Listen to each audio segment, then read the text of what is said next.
L'attention du monde entier vient d'être attirée sur un point de la côte française, Dieppe. À l'aube du 19 août, des troupes anglaises, américaines et canadiennes tentent de prendre pied sur la plage de Dieppe.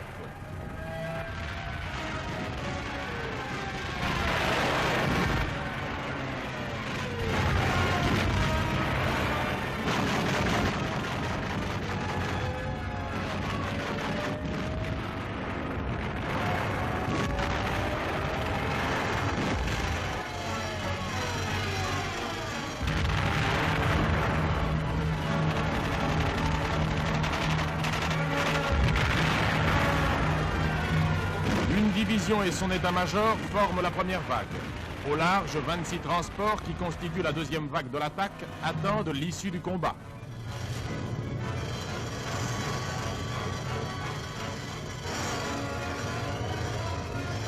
La radio britannique devait déclarer le lendemain « Nos troupes furent reçues par un véritable rideau de feu ». Il ne fut pas possible aux assaillants de réduire au silence la défense allemande et les conséquences de cet échec se firent sentir pendant toute la durée des opérations.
Maintenant près de 16 heures, la tentative a totalement échoué.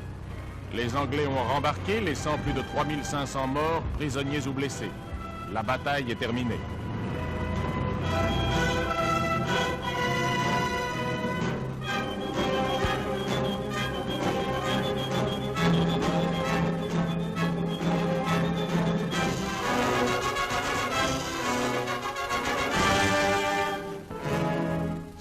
Les images qui vont vous être présentées heurteront votre sensibilité. Elles ne sont hélas que la cruelle vérité de la guerre.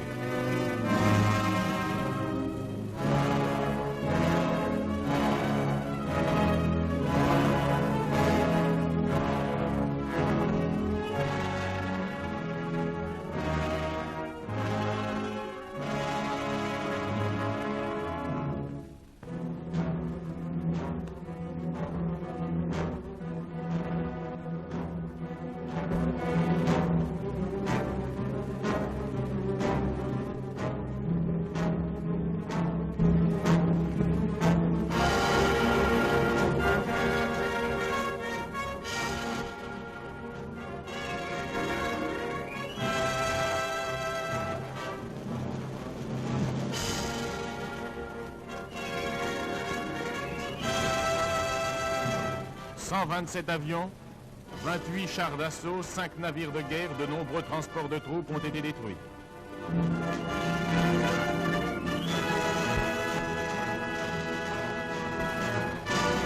Le gouvernement allemand a reconnu la bravoure téméraire de ces jeunes hommes que le haut commandement britannique a sacrifié avec une désinvolture qui a étonné tous les techniciens militaires. La tentative du 19 août confirme l'opinion de ceux qui, en toute objectivité, considèrent que depuis Hendaye jusqu'à l'océan glacial, des troupes débarquées ne peuvent ni s'établir ni se maintenir.